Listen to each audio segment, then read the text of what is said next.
They've been called the Thunder from Down Under. ACDC's electrifying brand of hard rock is as much a trademark as their guitar player's schoolboy uniform.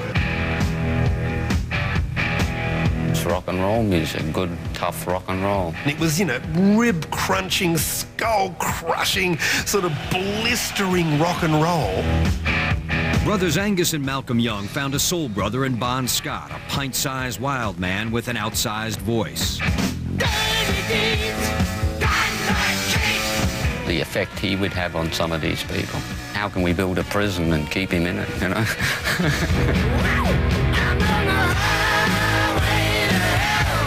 With Bon up front, ACDC rode to rock stardom on a high-voltage highway to hell. We drank like it was no tomorrow. We woke up and drank again. I can't help thinking that maybe Bon had an inkling that he might have been going a little bit too close to the edge.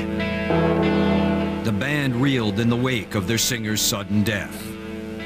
I called Bon's parents to let them know what had happened. Over the phone, yeah. Got a shock in my life. Devastated but determined, ACDC buried and then replaced a legend. I was never brought in to replace Bon. I was brought in because Bon was there no more, except in spirit. ACDC's musical tribute to their fallen frontman became one of the best-selling albums of all time. But the loss of Bon Scott would not be the band's only dance with death, as they found themselves linked to a serial killer. One of the pieces of evidence that was left behind was a hat bearing the letters ACDC on it. Then a packed concert led to a crushing tragedy. And Malcolm was following in Bon's fatal footsteps. Another empty bottle. I was just physically and mentally screwed by the alcohol. But after 25 years of heartbreak and headbanging, ACDC continued to rock. But they used to say, lock up your daughters when we came around. Now they're saying, lock up your mothers.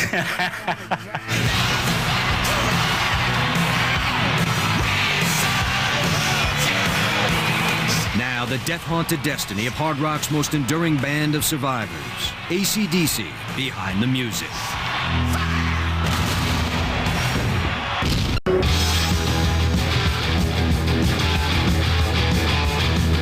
In 1979, lightning finally struck ACDC.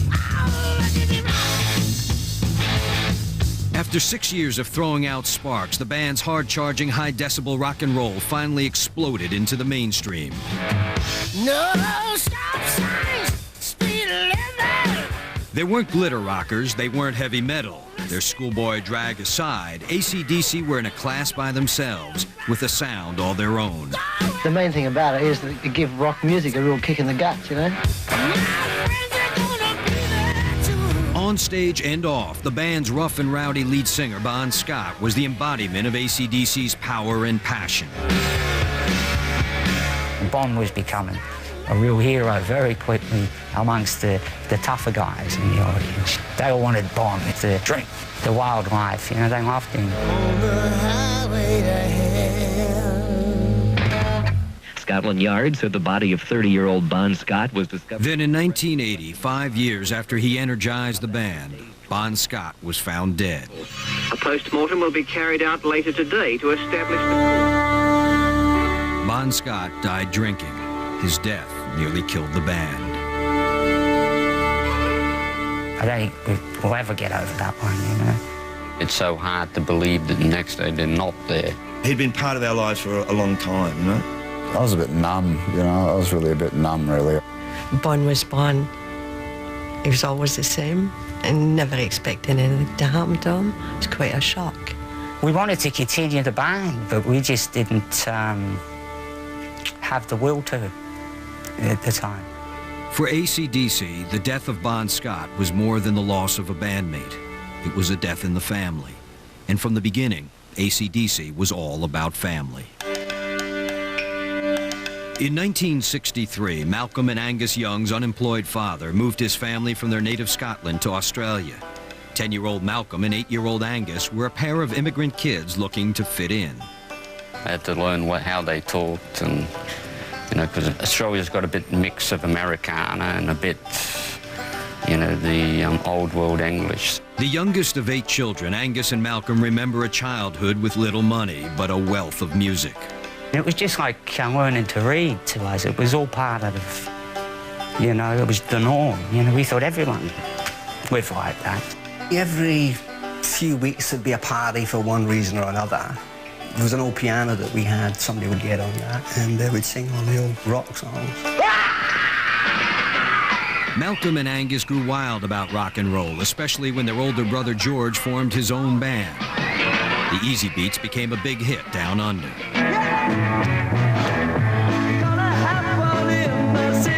In the spring of '67, the Easy Beats scored a hit in America when Friday on My Mind went to number 16 on the U.S. singles charts. Angus and Malcolm were inspired by their big brother's rise to stardom.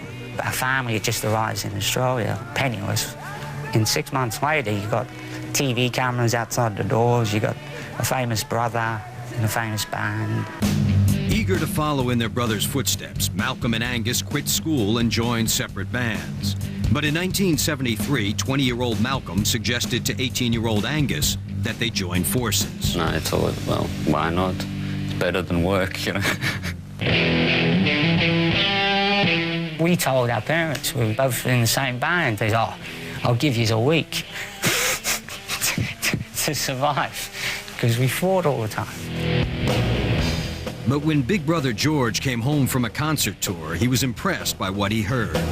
All of a sudden, the kid brothers were still the kid brothers, but my God, they knew how to play. Angus and Malcolm's band needed a name to match their high-powered sound. Their sister Margaret's sewing machine triggered a flash of inspiration. Well, there was a sewing machine that had ACDC on the back of it. And we would toss around names for weeks. And she just said it one night, and everyone went, that's good. To the brothers, ACDC implied power and energy. But a local cab driver let them know that ACDC had an alternate meaning. Hey, you know what that means, don't you? You guys aren't all gay. I said, what?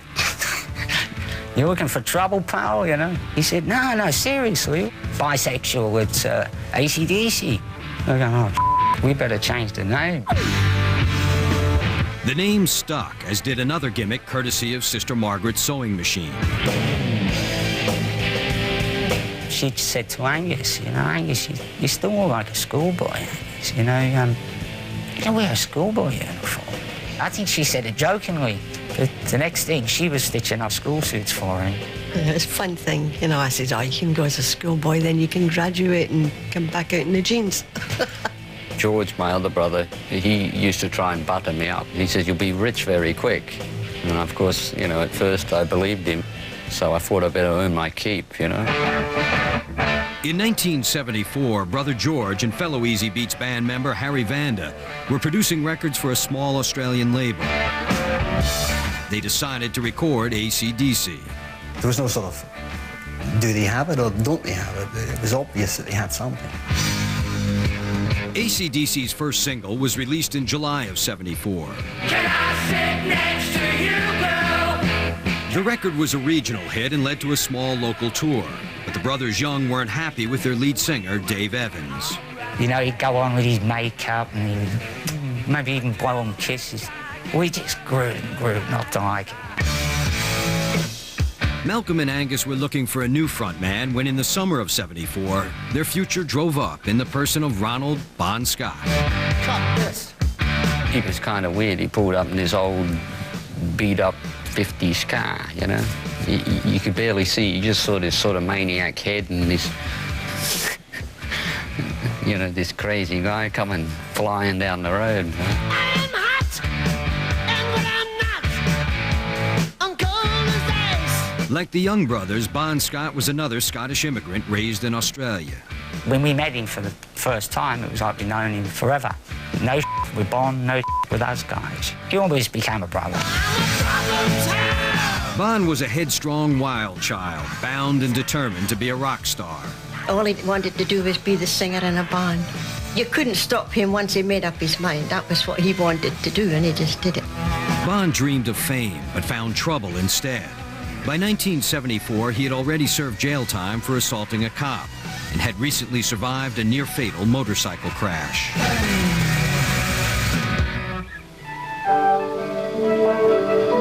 Bon had already burned out in local bands like the Valentines and Fraternity. To Malcolm and Angus, Bon looked and sounded like a perfect fit for ACDC. We knew Bon could sing rock and roll. And from that point, we kept pestering him. You know, would he like to come and sing? We just said, do you want to join? Without even playing with the guy. That's how confident we were that he was going to work with us. 'Cause I'm TNT, I'm dynamite. Angus and Malcolm had no doubts about hiring Bon Scott to front ACDC. 2 weeks later, we show up and we go, George, we've got a new singer. And he goes, what? Big brother George felt his little brothers had lost their minds. And Bon had an earring with a shark's jaw, I think, hanging off. It was about this big. Lost a couple of teeth from brawling, covered with tattoos.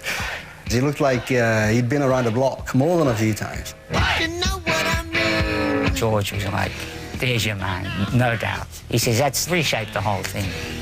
You're a real rock and roll band now.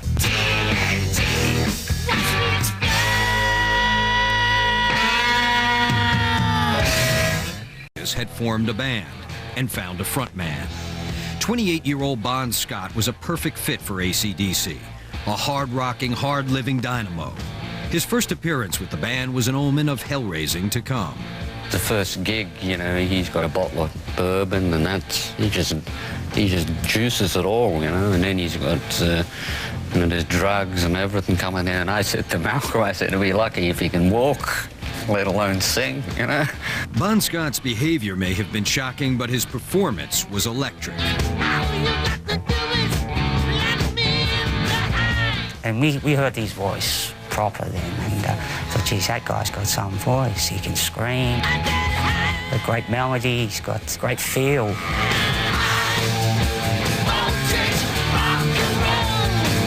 ACDC had found their voice. They went into the studio to record their debut album, and in January of '75, the band took their high-voltage act across the Australian club circuit. They were the Aussie bloke's idea of a good time. It was just hard and down and fast and mean. Rib-crunching, skull-crushing, sort of blistering rock and roll. And you know they weren't going to slip in a ballad on you.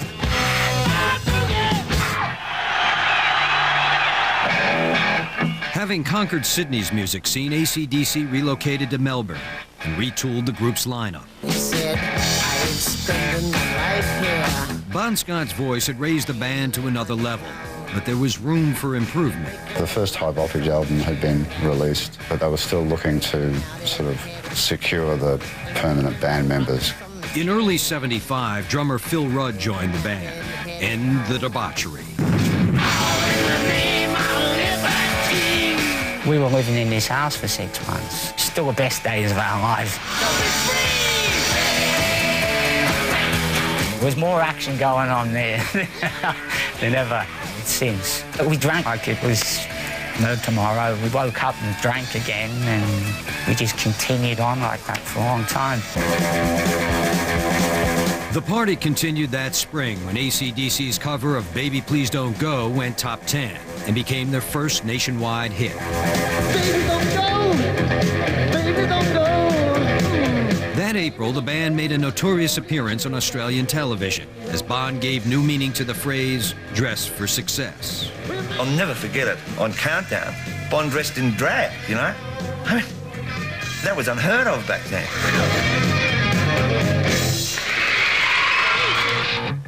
Bon's drag act served to further ACDC's raucous reputation, and by the summer of '75, they had a gold record and a growing fan base in Australia. ACDC had a young audience, male and female, adoring this band.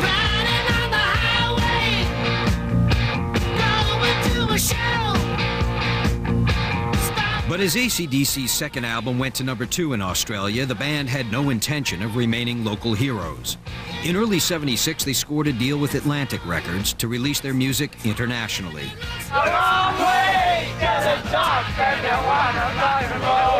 That spring, ACDC boarded a plane to London, looking to conquer the world. I think it was inevitable that ACDC were going to outgrow Australia. There was a whole world waiting for them. Their fast and furious style was a hit in London's burgeoning punk scene, and ACDC was soon headed cross-country to rock the rest of Great Britain. Their reputation as the rude and rowdy band from Australia preceded them. I think they thought I was some sort of male stripper at some point. I think I played one marquee nude. I didn't know that, you know, what, they arrest people for that? I didn't know. ACDC came to be considered less a band than a band of outlaws. On stage, ACDC did everything they could to shock. Off stage, they got serious about their music, working with Angus and Malcolm's older brother George, who produced their next album, Let There Be Rock. Me and Malcolm said, well, we really want a lot of guitars, you know, big guitars. Released in the summer of '77, Let There Be Rock blasted onto the U.S. charts. ACDC were on the verge of becoming an international hard rock phenomenon.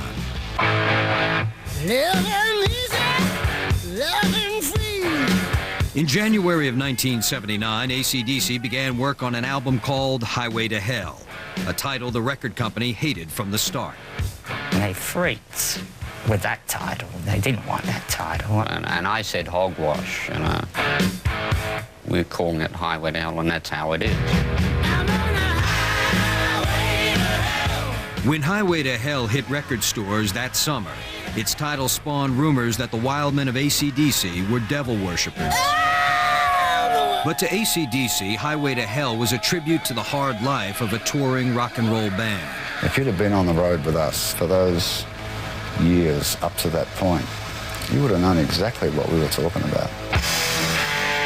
After 6 hard years on the road and in the studio, ACDC's grit and determination were finally paying off.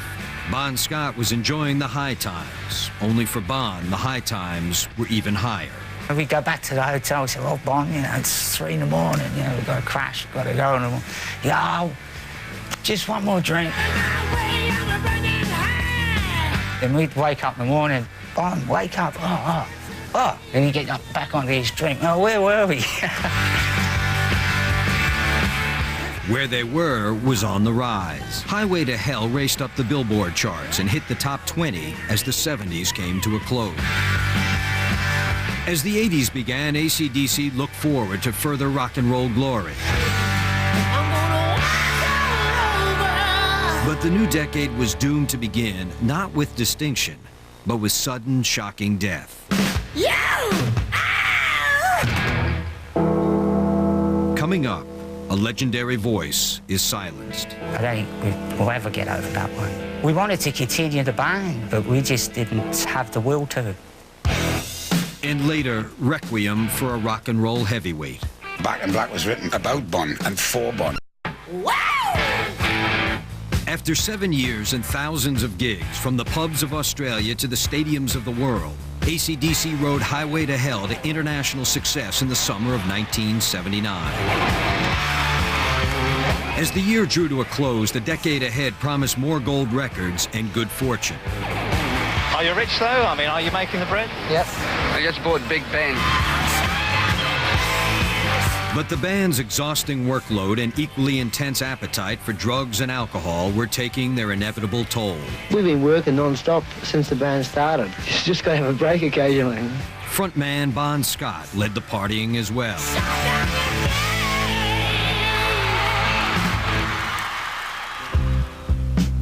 No one could stop Bon's wild ways, not even his beloved mother. Got another empty bottle. You didn't tell Ron what to do. I never went too far. I just said I didn't like him drinking, but when they get to that stage, they don't listen to you. Under pressure to record a follow-up to Highway to Hell, ACDC returned to London in January of 1980. Malcolm and Angus Young invited Bond to the studio, eager to play him the new music for their next album. And he was fantastic. You know, he's looking after himself. And yeah, his teeth were all fixed. Got myself a one-way ticket. And he said, you know, we're just about ready for you, Bond. You know, so maybe next week sometime, you know. And of course, it never happened, you know. Bond would never put lyrics to the music Malcolm and Angus had written. On Tuesday night, February 19th, 1980, Bon Scott went out drinking in London with a friend. He went out just for a drink, for relaxation, you know, maybe to clear the head, you know, and then look forward to getting into his writing, come up with some ideas, you know. He had it all in front of him. On that cold night, Bon Scott was only 33 years old, but his time was running out. After a night of heavy drinking, Bon ended the evening alone, passed out in a car parked outside his friend's house. In the morning, he was found dead. From what I still can gather, he had fallen asleep, you know, in a car and more or less, you know, asphyxiated, you know. He choked through the night, the position he was sleeping in, you know. During the night, Bon had apparently vomited in his sleep and choked to death. Angus was the first band member to get the sad news. I had called the guy that was managing us, and he told me, you know, that it was true that he had died, so, you know. Angus called me. I was just totally stunned. You can't explain a death and how it affects you, you know. Everything just is numb. It's as simple as that. Wondered, you know, just what do you do? Scotland Yard said the body of Bon Scott was discovered last night in the car. Post-mortem will be carried out later today. Was the result of some heavy drinking. Within hours, everyone in the band knew the awful truth, and the media were already flashing the news of Bon's death. Malcolm took it upon himself to notify Bon's family in Australia before the tabloid reporters got to them first. Someone had to tell them, you know, and it better coming from one of the band than from a newspaper. Over the phone, yeah, got a shock of my life. Because I thought it was him on the end of the phone. Because I just screamed. Yeah. Most difficult thing I've ever had to do. God knows how they felt. I hope I never have to do anything like that again. The band pulled together and refused all interviews, while Bon's death was sensationalized in the tabloid press. Especially in Britain, they made it a bit of a joke almost, you know, and we've never forgiven them for that. All we were concerned about, mainly at that time, was Bon's parents. They're really nice people. They don't need this. A lot of the stories are, I don't know, not very good reading sometimes, you know. I just had to skip over the bad bits. As the grim news swirled around them, Bon's friends and bandmates dealt with the pain of a crushing blow.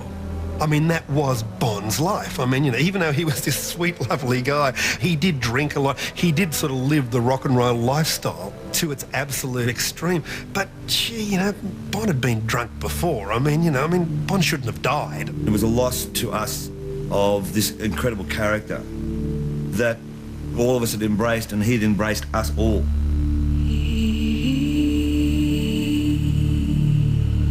Work on ACDC's new album was suspended, and Malcolm and Angus flew home to Australia to lend support to Bon's parents and mourn the loss of a man who had become brother to them. When you're younger, you don't really think that something like death is going to touch you. You know, I'd never really had that, you know, a tragedy that close, you know, and especially someone like Bon. It was just one of those things where, you know, one day somebody's there and it's so hard to believe that the next day they're not there. On March 1st, 1980, Bon Scott was buried in Fremantle, the town where he was raised. And you go through the motions of the funeral and everything else, but you're just numb. You know, you're just dumbfounded. You can't believe what's really happened, you know. I don't think we'll ever get over that one, you know.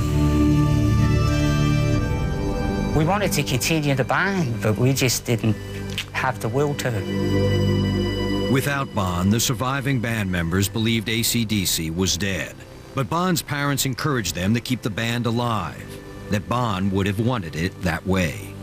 Let's, you know, we've got their blessing, you know, so let's go and try and do something. But after 5 years with Bon Scott up front, raising hell and raising the roof, ACDC's bright future had dimmed, and there was more darkness ahead. In 1980, ACDC was reeling from the loss of their friend and frontman, lead singer Bon Scott. But the band's founding members, Angus and Malcolm Young, were not going to let ACDC die with him. Malcolm and Angus decided that we should just steam on. And we all agreed that the last person that would want to see it fold would be Bon. Finding a lead singer to replace Bon Scott was a daunting task. Bon's powerhouse voice and unabashed showmanship had been central to ACDC's success. Their search led them to Brian Johnson. I saw them on television, a program called Rock Goes to College. They are, of course, ACDC. They're just about to start a tour. I was just transfixed with Angus and Bon. And these two guys up the front were two of the greatest characters I think I'd ever seen, you know, especially Angus, you know, with his antics. And I was hooked. Brian auditioned for a band that was feeling mixed emotions about replacing a friend they had buried only a month earlier. There would never be another Bon, but Brian walked in one day for an audition. We just felt really comfortable with him, and again, he could sing his balls out. ACDC hired Brian in April of 1980 and got down to the task of making their first album without Bon Scott. The music of the album, its title, and its cover were all dedicated to Bon's memory. We wanted just a simple black cover. We wouldn't have even done him justice in words. Also, even, you know, with the bell and the beginning, the Hell's Bells, was our own little tribute. We were determined to make a good album, you know, to make the thing work. Not to prove ourselves, but to show we could still get the unit cranking.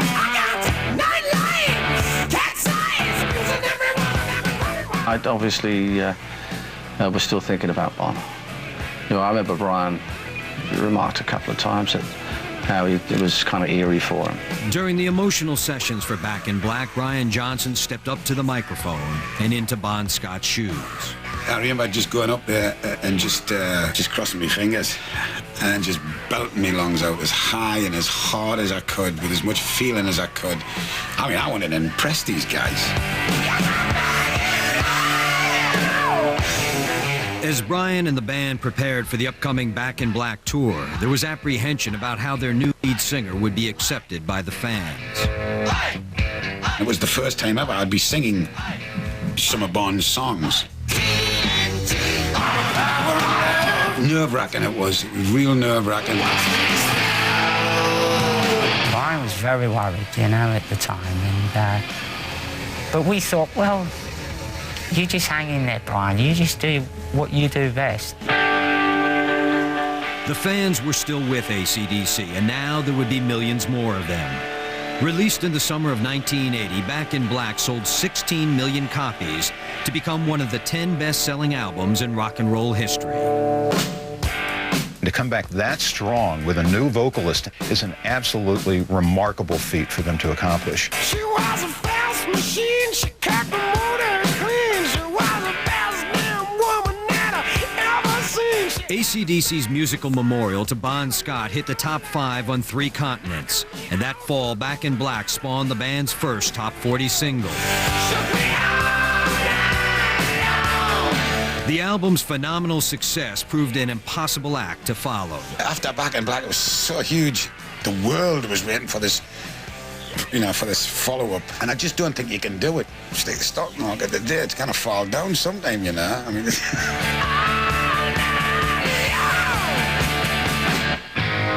But falling album sales were only the start of a streak of bad luck that would haunt ACDC throughout the 80s. In the spring of 1985, ACDC became linked to the investigation of a murder case in California.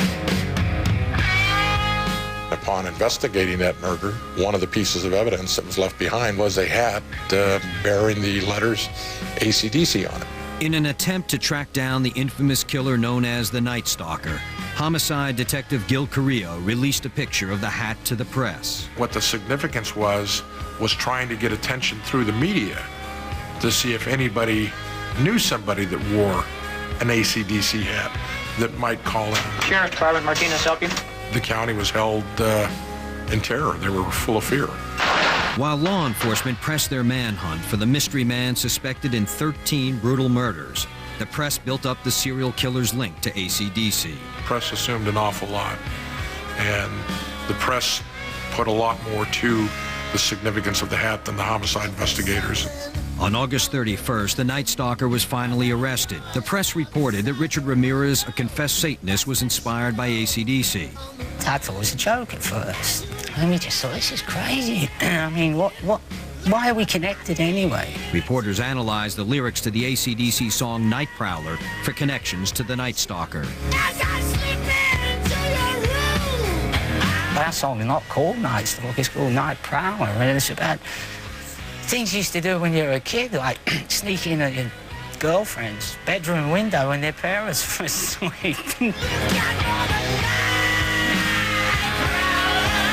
It just sickens you, you know? It sickens you to have anything to do with that kind of thing, even if your name's mentioned and you've got nothing to do with it. The media frenzy surrounding the Ramirez case horrified the band. As the press played up the satanic angle, it was suggested that ACDC's name stood for Antichrist, Devil's Children. It's been called everything since, you know, ACDC, the meaning of the letters, you know. No matter you tell them the sewing machine story and everything, they still think, no, there's more to this. And I don't know why they zeroed in on us. I could never see the connection myself. That same year, ACDC found themselves at the center of another controversy when the Parents Music Resource Center, led by a group of U.S. senators' wives, including Tipper Gore, placed ACDC at the top of a list of artists they deemed obscene.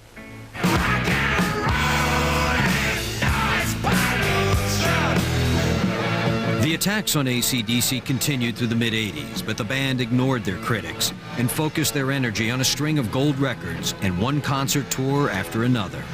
As long as we got clubs to play, well, we're cool, you know. If we could play all around the world in clubs, hey, what a life. So we were never, you know, felt defeated.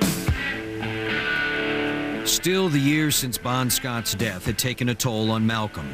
His drinking had steadily increased, and in April of '88, he finally bottomed out. My drinking overtook, you know, my whole thing. You know, I felt like almost Dr. Jekyll, Mr. Hyde, you know. On stage, Malcolm tried to keep it together, but off stage, he was unraveling. In the middle of the band's Blow Up Your Video tour, Malcolm realized he couldn't take it anymore. So I had a talk with Angus, and he said, how would you feel if I could at least take a break? I think he was worried about me, that he'd be disappointing me. But he turned and he said, look, I'm gonna, you know, I'll have to stop, you know, because if I continue, he felt he'd become a casualty, you know. And he was a big enough man to turn around and say, you know, I can't cope with this. So I was letting people down. I was making people get worried about me.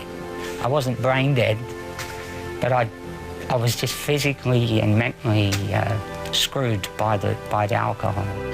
The brothers recruited their nephew Stevie to play for Malcolm while he fought to get sober. In time, with the help of Alcoholics Anonymous, Malcolm was able to put down the bottle and pick up the guitar. That did it. That got me right. It put me on track, you know, it woke me right up. God knows what he went through. But whatever it was, he fixed himself better than ever, you know. A re-energize, Malcolm joined the sessions for ACDC's 14th album in 1989. Razor's Edge would slash its way to the second spot on the U.S. album charts and sell over 3 million copies. Once again, ACDC was back.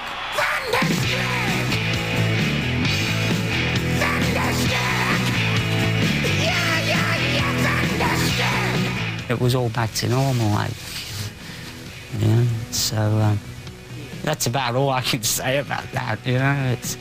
It was a detour, a bad detour I had to take, you know, and just hoping I never go that way again. Malcolm had saved his own life, but death had not yet finished haunting ACDC. On January 18, 1991, a concert in Salt Lake City, Utah, turned into a nightmare. Terrible nights. Never forget as long as I live.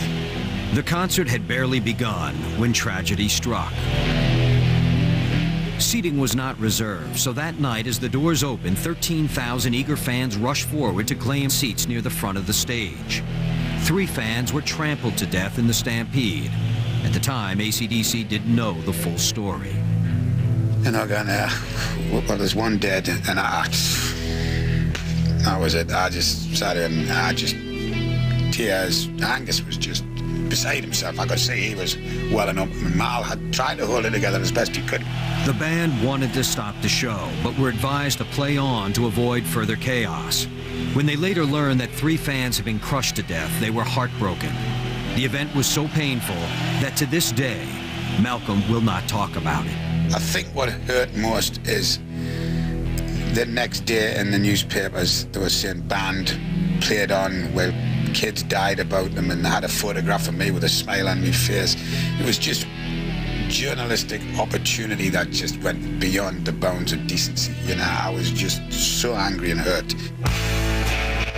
To make matters worse, the band faced lawsuits claiming that they were responsible for the fatalities. The lawsuits were coming flying at us from every angle. It was a feeding frenzy, really. Well, I think at the end of the day, it's your name on the ticket, you know, and it's your name that they see. By spring of '91, the court dismissed ACDC from a wrongful death lawsuit brought by the father of one of the 3 teenagers killed in Salt Lake City. For ACDC, the 1990s, like the 80s, had begun on a dismal note. Hopefully, their luck would change in the decade to come. Coming up, ACDC attacks the new millennium. It's 100%, you know, there's no screwing around, especially with ACDC. I was born with a stiff upper lip.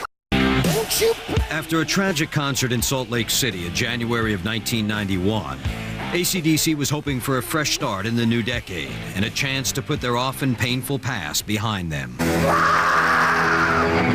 In September of '91, Russian President Boris Yeltsin invited ACDC to headline a free concert for young Russians who had helped to block a communist coup. When we arrived in Moscow, getting off the plane, there was just so many people. It was like they just stopped work. It was supposed to be initially in Red Square, and I think they gauged with the reaction they were getting from people arriving, or however they were gauging how many people they were going to get. They moved it, and it ended up in an airstrip on the suburbs of Moscow. It was phenomenal. On the night of September 28, 1991, over 1 million Russians rocked with ACDC at a former Soviet air base. That was a great gig. I remember walking on there and just, my heart was beating, you know. I mean, it was just forever. The band left Moscow with a renewed sense of optimism. For ACDC, it had been a long, hard highway to hell from Australia to Russia. 17 years of heartbreak and hit records. In the year 2000, ACDC released their 17th album, Stiff Upper Lip. I was born with a stiff upper lip. The best fun I've ever had in the studio. The best fun I've ever had. And I mean that. I think it's gone right back to our roots and the blues and rock and roll, early rock and roll. It's just a boogie record. You can just bop to it. It's fabulous. as a killer album. It was a very easy to record album in as much as Malcolm and Angus had everything ready to go. So we basically just had to come along and perform as best we could. Really pleased with it. Angus and Malcolm Young are still the heart and soul of the band they've led and loved for more than a quarter of a century. There's no doubt about it. It's the sound of the band. You know, it's the combination of the guitars. We can read each other's minds. 45-year-old Angus and 47-year-old Malcolm may look older these days, but their rock and roll philosophy hasn't changed since they first formed their dream band back in Australia. We're ready to rock and roll. We just wanted to be a good rock and roll band, you know, and that's it. It's the simplicity of it, and that's all we can do, you know, and stick to what you do best. That's what we do best, you know. And that's what I enjoy best, you know, getting on a stage and, you know, plucking my guitar. They say we keep doing the same stuff, but rock and roll's been around since the 50s. I mean, real rock and roll. There's a lot of pretenders out there. Nothing's ever changed when we get on that stage. We're all still exactly the same guys we were, right back at day one. The guys just write the songs as they write them, and we play them as we play them. And, you know, that's how it comes out. I think Angus said it best, and he says, we've got 5 average guys, and you put them together and you make this lovely thing called ACDC. Those 5 guys, Malcolm and Angus Young, Phil Rudd, Cliff Williams, and Brian Johnson, plan to keep making this lovely thing called ACDC for a long, long time.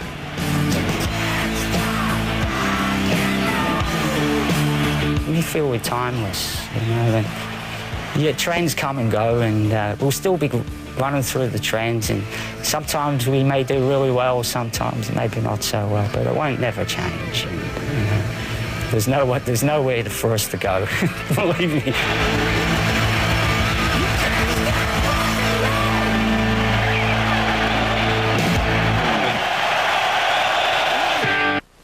Keep watching Forever Wild Week. Pink Floyd Legends is next. VH1 will provide the music, but the laser light show is up to you.